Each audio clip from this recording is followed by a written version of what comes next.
दादी नानी की कहानियाँ, गुड्डे गुड़ियों की कहानियाँ, परियों की कहानियाँ, कहानियों से बने हमसे फिर बनी ये कहानियाँ। ऐसी ही कहानियों का पिटारा लेकर हाजिर हुआ हूँ मैं, यानी सिद्धांत, आपके अपने शो में, जिसका नाम है कहानी कुछ सुनी कुछ अनसुनी।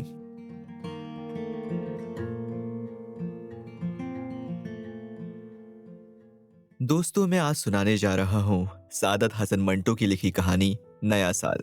दोस्तों, नया साल बहुत करीब है और शायद आप जब इस ऑडियो को सुने तो नया साल आ चुका होगा। आज 31 दिसंबर है, तो इसलिए मैं आपके लिए ये कहानी लेकर आया हूँ। ये जिंदगी से संघर्ष करते हुए एक अखबार के एडिटर की कहानी है। हालांकि उसे उस अखबार से ना दौलत मिलती है और ना ही शोहरत, फिर भी वो अपने काम में खुश था। उसके विरोधी उसके खिलाफ क्या कहते हैं, लोग उसके बारे में क्या सोचते हैं, या फिर दुनिया उसके रास्तों पर कितनी मुश्किलें पैदा करती है, इससे उसे कोई मतलब नहीं था। उसे तो बस मतलब था अपने रास्ते में आने वाली हर रुकावट को खत्म करने में। यही काम वो पिछले 4 सालों से करता आ रहा था, और अब जब नया साल आने वाला है तो वो उससे भी मुकाबले को तैयार है। तो कैसे वो अपने आप को दिमागी तौर पर प्रिपेयर करता है, इसी की कहानी है ये। तो दोस्तों, पेशे खिदमत है सादत हसन मंटो की लिखी कहानी नया साल। कैलेंडर का आखिरी पत्ता, जिस पर मोटे हुरूफ में 31 दिसंबर छपा हुआ था, एक लम्हा के अंदर उसकी पतली उंगलियों की गिरफ्त में था। अब कैलेंडर एक टुंड मुंड दरख्त सा नजर आने लगा, जिसकी टहनियों पर से सारे पत्ते खिजा की फूकों ने उड़ा दिए हों। दीवार पर आवेजा क्लॉक टिक टिक कर रहा था। कैलेंडर का आखिरी पत्ता, जो 1.5 इंच कागज का एक टुकड़ा था, उसकी पतली उंगलियों में यूं कांप रहा था गोया सजाए मौत का कैदी फांसी के सामने खड़ा है। क्लॉक ने 12 बजाए। पहली जरब पर उंगलियां मुतहर्रिक हुईं और आखिरी जरब पर कागज का वो टुकड़ा एक नन्ही सी गोली बना दिया गया। उंगलियों ने ये काम बड़ी बेरहमी से किया, और जिस शख्स की ये उंगलियां थीं, और भी ज्यादा बेरहमी से उस गोली को निकल गया। उसके लबों पर एक तेजाबी मुस्कुराहट पैदा हुई और उसने खाली कैलेंडर की तरफ फातिहाना नजरों से देखा और कहा, मैं तुम्हें खा गया हूँ, बगैर चबाए निकल गया हूँ। इसके बाद ऐसे कहकहे का शोर बुलंद हुआ जिसमें उन तोपों की गूंज दब गई जो नए साल के आगाज पर कहीं दूर दागी जा रही थीं। जब तक इन तोपों का शोर जारी रहा, उसके सूखे हुए हलक से कह कहे आतिशी लावे की तरह निकलते रहे। वो बेहद खुश था, बेहद खुश। यही वजह थी कि उस पर दीवानगी का आलम तारी था। उसकी मसरत आखिरी दर्जा पर पहुंची हुई थी। वो सारे का सारा हंस रहा था, मगर उसकी आंखें रो रही थीं, और जब उसकी आंखें हंसतीं तो आप उसके सुकुड़े लबों को देखकर यही समझते कि उसकी रूह किसी निहायत ही सख्त अजाब में से गुजर रही है। बार बार वो नारा बुलंद करता, मैं तुम्हें खा गया हूँ, बगैर चबाए निगल गया हूँ, मैं तुम्हें खा गया हूँ, बगैर चबाए निगल गया हूँ। एक एक करके 366 दिनों को लीप दिन समेत खाली कैलेंडर उसके इस अजीब और गरीब दावे की तस्दीक कर रहा था। आज से ठीक 4 बरस पहले, जब वो अपने कांधों पर मुसीबतों का पहाड़ उठाकर अपनी रोटी आप कमाने के लिए मैदान में निकला, तो कितने आदमियों ने उसका मजाक उड़ाया था। कितने लोग उसकी हिम्मत पर जेरे लब हंसते थे, मगर उसने इन बातों की कोई परवाह ना की थी। और उसे अब भी किसी की क्या परवाह थी। उसको सिर्फ अपने आप से गरज थी, और बस दूसरों की जन्नत पर वो हमेशा अपनी दोजख को तरजीह देता रहा था, और अब भी उसी चीज पर पाबंद था। वो इन दिनों गिद्धों की सी मशक्कत कर रहा था, कुत्तों से बढ़कर जलील जिंदगी बसर कर रहा था, मगर ये चीजें उसके रास्ते में हाइल ना होती थीं। कई बार उसे हाथ फैलाना पड़ा। उसने हाथ फैलाया, लेकिन एक शान के साथ। वो कहा करता था, ये सब भिखारी जो सड़कों पर झोलियां फैलाए और कशकोल बढ़ाए फिरते रहते हैं, गोली मारकर उड़ा दे देने चाहिए। भीख लेकर ये जलील कुत्ते शुक्रगुजार नजर आते हैं, हालांकि उन्हें शुक्रिया गालियों से अदा करना चाहिए। जो भीख मांगते हैं वो इतने लालची नहीं जितने कि ये लोग जो देते हैं दान पुण्य के तौर पर। जन्नत में एक ठंडी कोठरी बुक कराने वाले सौदागर, उसको कई मर्तबा रुपए पैसे की इमदाद हासिल करने की खातिर शहर के धनवानों के पास जाना पड़ा। उसने इन दौलतमंदों से इमदाद हासिल की, उनकी कमजोरियां उन्हीं के पास बेचकर। और उसने ये सौदा कभी अनाड़ी दुकानदार की तरह नहीं किया। आप शहर की सेहत के मुहाफिज मुकर्रर किए गए हैं, लेकिन दर हकीकत आप बीमारियां फराहम करने के ठेकेदार हैं। हुकूमत की किताबों में आपके नाम के सामने हेल्थ ऑफिसर लिखा जाता है, मगर मेरी किताब में आपका नाम अमराज फरोशों की फहरिस्त में दर्ज है। परसों मार्केट में आपने संतरों के 200 टोकरे पास करके भिजवाए, जो तिब्बी उसूल के मुताबिक सेहत आमा के लिए सख्त मुजीर थे। 10 रोज पहले आपने करीबन 2000 केलों पर अपनी आंखें बंद कर ली, जिनमें से हर एक हैजा की पुड़िया थी। और आज आपने इस बोसीदा और गलीज इमारत को बचा लिया, जहां बीमारियां परवरिश पाती हैं और उसे आमतौर पर आगे कहने की जरूरत ही ना पेश आती थी, इसलिए कि उसका सौदा बहुत कम गुफ्तगू में ही तय हो जाता था। वो एक सस्ते और बाजारी किस्म के अखबार का एडिटर था, जिसकी इशात 200 से ज्यादा ना थी। दरअसल वो इशात का कायल ही ना था। वो कहा करता था, जो लोग अखबार पढ़ते हैं बेवकूफ हैं, और जो लोग अखबार पढ़कर उसमें लिखी बातों पर यकीन करते हैं सबसे बड़े बेवकूफ हैं। जिन लोगों की अपनी जिंदगी हंगामे से पुर हो, उनको इन छपे हुए चीथड़ों से क्या मतलब। वो अखबार इसलिए नहीं निकालता था कि उसे मज़ामीन लिखने का शौक था, या वो अखबार के जरिए से शोहरत हासिल करना चाहता था। नहीं, बिल्कुल नहीं। 1-2 घंटे की मसरूफियत के सिवा जो उसकी अखबार की इशात के लिए ज़रूरी था, वो अपना बकाया वक्त उन ख्वाबों की ताबीर देखने में गुजारा करता था जो एक ज़माने से उसके जहन में मौजूद थे। वो अपने लिए एक ऐसा मकाम बनाना चाहता था जहां उसे कोई ना छेड़ सके, जहां वो इत्मीनान हासिल कर सके, ख्वाह वो 2 सेकंड ही का क्यों ना हो। जंग के मैदान में फतेह बर लबे गौर ही नसीब हो, मगर हो जरूर। और अगर शिकस्त हो जाए, पिटना पड़े तो भी क्या हर्ज है। शिकस्त खाएंगे, लेकिन फतेह हासिल करने की कोशिश करते हुए। मौत उनकी है जो मौत से डरकर जान दें, और जो जिंदा रहने की कोशिश में मौत से लिपट जाएं, जिंदा है और हमेशा जिंदा रहेंगे, कम अज कम अपने लिए। दुनिया उसके खिलाफ थी। जो शख्स भी उससे मिलता था उससे नफरत करता था। वो खुश था। वो कहा करता था, नफरत में मोहब्बत से ज्यादा तेजी होती है। अगर सब लोग मुझसे मोहब्बत करना शुरू कर दें, तो मैं उस पहिए के मानित हो जाऊं जिसमें अंदर बाहर ऊपर नीचे सब जगह तेल दिया गया हो। मैं कभी उस गाड़ी को आगे ना धकेल सकूंगा जिसे लोग जिंदगी कहते हैं। करीब करीब सब उसके खिलाफ थे, और वो अपने मुखालिफिन की तरफ यूं देखा करता था गोया वो मोटर के इंजन में लगे हुए पुर्जों को देख रहा है। ये कभी ठंडे नहीं होने चाहिए, और उसने अब तक उनको ठंडा ना होने दिया था। वो उस अलाव को जलाए रखता था जिस पर वो हाथ ताप कर अपना काम किया करता था। जिस रोज वो अपने मुखालिफिन में किसी नए आदमी का इजाफा करता, तो वो अपने दिल से कहा करता था, आज मैंने अलाव में एक और सूखी लकड़ी झोंक दी है जो देर तक जलती रहेगी। उसके एक मुखालिफ ने जलसे में उसके खिलाफ बहुत जहर उगला, उसे बहुत बुरा भला कहा, हता कि उसे नंगी गालियां भी दी।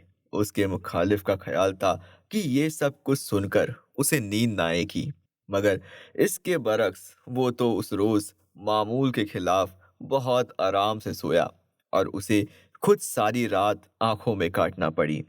शब भर उसका ज़मीर उसे सताता रहा, हता कि सुबह उठकर वो उसके पास आया और बहुत बड़े नदामत भरे लहजा में उससे माजरत तलब की। मुझे बहुत अफसोस है, कि मैंने आप जैसे बुलंद अखलाक इंसान को बुरा भला कहा, गालियाँ दी। दरअसल मैंने ये सब कुछ बहुत जल्दबाजी में किया, सोचे समझे बगैर। मुझे उकसाया गया था। मैं अपने किए पर नादिम हूँ और मुझे उम्मीद है कि आप मुझे माफ़ फरमा देंगे। मुझसे सख्त गलती हुई। बुलंद अखलाक? उसे इस लफ्ज़ अखलाक से बहुत चिढ़ थी। अखलाक, रुख है इंसानियत का गाज़ा। अखलाक, अखलाक, अखलाक यानी ये ना करो, वो ना करो कि बेमानी गर्दान। इंसान की आज़ादाना सरगर्मियों से बिठाया हुआ सेंसर।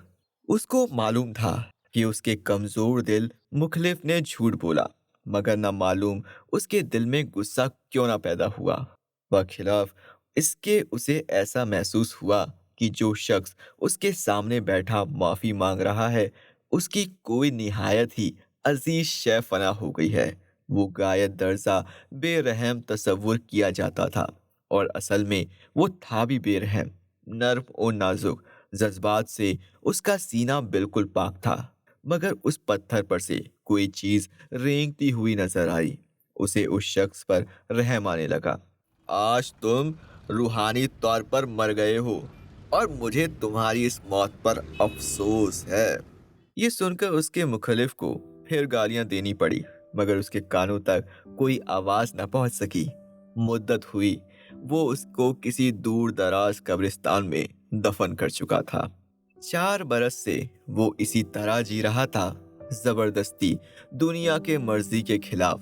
बहुत सी कुव्वतें उसको पसपा कर देने पर तुली रहती थी, मगर वो अपने वजूद का एक जर्रा भी जंग के बगैर उनके हवाले करने के लिए तैयार ना था।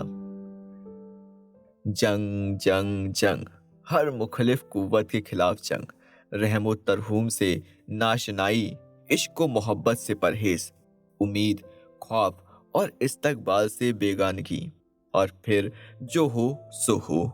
4 बरस से वो जमाने की तेज और तुंद हवा में एक तनावर और मजबूत दरख्त की तरह खड़ा था।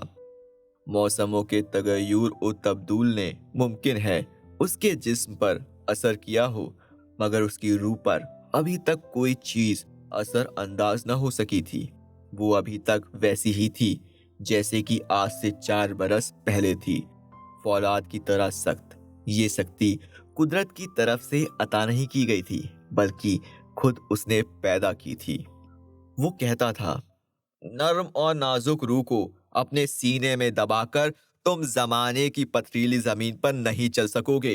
जो फूल की पत्ते से हीरे का जिगर काटना चाहे, उसे पागल खाने में बंद कर देना चाहिए। शायराना ख्यालात को उसने अपने दिमाग में कभी दाखिल ना होने दिया था, और अगर कभी कभार गैर इरादी तौर पर वो उसके दिमाग में पैदा हो जाते थे, तो वो उन हरामी बच्चों को फौरन गला घूट दिया करता था। वो कहा करता था, मैं उन बच्चों का बाप नहीं बनना चाहता जो मेरे कंधे का बोझ बन जाएं। उसने अपने साजे हयात से सारी तरवे उतार दी थी।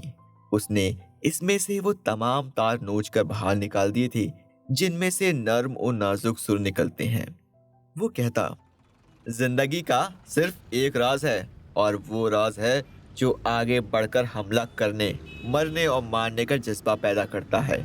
इसके सिवा बाकी तमाम रागनियां फजूल हैं, जो आज़ाब पर थकावट तारी करती हैं। उसका दिल शबाब के बावजूद इश्क व मोहब्बत से खाली था।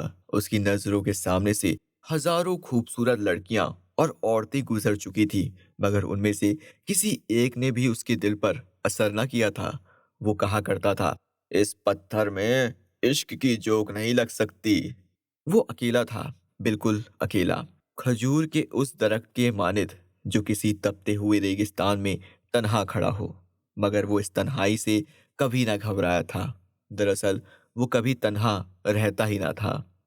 वो कहता, जब मैं काम में मशगूल होता हूँ तो वही मेरा साथी होता है, और जब मैं इससे फारिग हो जाता हूँ तो मेरे दूसरे ख्यालात और अफकार मेरे गिरदो पेश जमा हो जाते हैं।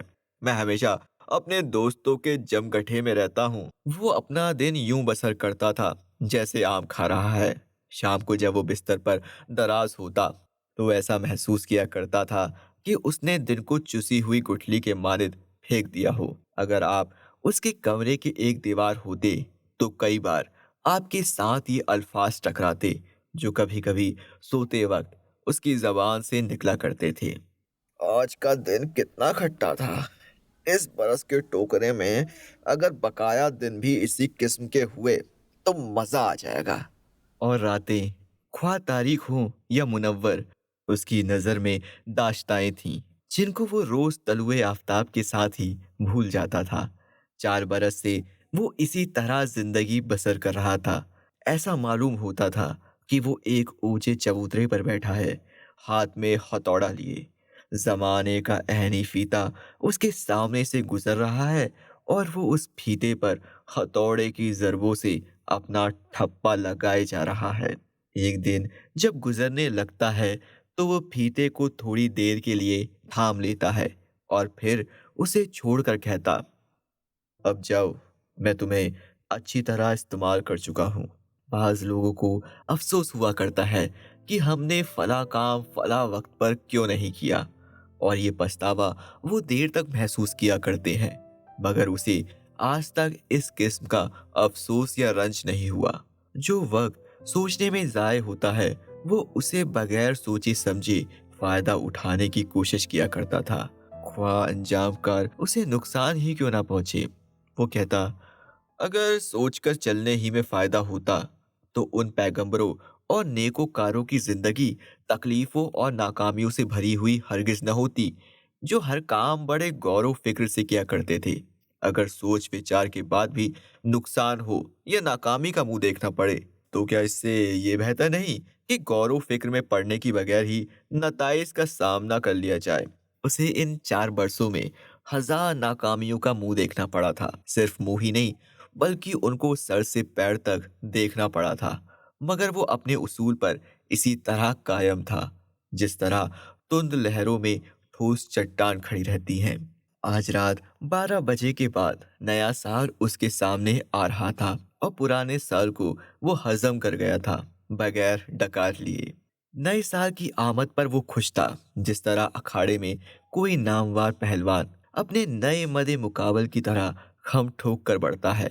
उसी तरह वो नए साल के मुकाबले में अपने हथियार से लैस होकर खड़ा हो गया था। अब वो बुलंद आवाज में कह रहा था, मैं तुम जैसे पहलवानों को पछाड़ चुका हूं, अब तुम्हें भी चारों खाने चित गिरा दूंगा। जी भर का खुशी मनाने के बाद वो नए कैलेंडर की तरफ बढ़ा जो मैली दीवार पर ऊपर की तरफ सिमट रहा था। तारीख नुमा से उसने ऊपर का कागज एक झटके से अलहदा कर दिया और कहा, जरा नकाब हटाओ तो देखूं तुम्हारी शक्ल कैसी है। मैं हूं तुम्हारा आका, तुम्हारा मालिक, तुम्हारा सब कुछ। यकूम जनवरी की तारीख का पत्ता उरिया हो गया। एक कहकहा बुलंद हुआ और उसने कहा, कल रात तुम फना कर दिए जाओगे। तो दोस्तों, बस इतनी सी थी ये कहानी। आपको ये कहानी कैसी लगी? आप अपने नए साल में क्या करने वाले हैं? क्या आप पिछले सालों की तरह ही फिक्र करते करते हर दिन काटना चाहते हैं, या हर दिन को जीना चाहते हैं आज में? न बीते हुए कल का अफसोस, न आने वाले की परवाह। क्या पता कल हो ना हो। दोस्तों, अगर ये कहानी अच्छी लगी हो तो इसे लाइक करें और अपने दोस्तों को शेयर करें। मुझे कमेंट करके बताएं अपने न्यू ईयर रिजोल्यूशंस के बारे में, और कोई फीडबैक हो तो वो भी। मैं सिद्धांत मिलता हूँ अगले हफ्ते किसी नई कहानी के साथ में। तब तक के लिए stay safe and stay healthy. और एक बार फिर से आप सभी को नए साल की बहुत बहुत शुभकामनाएं।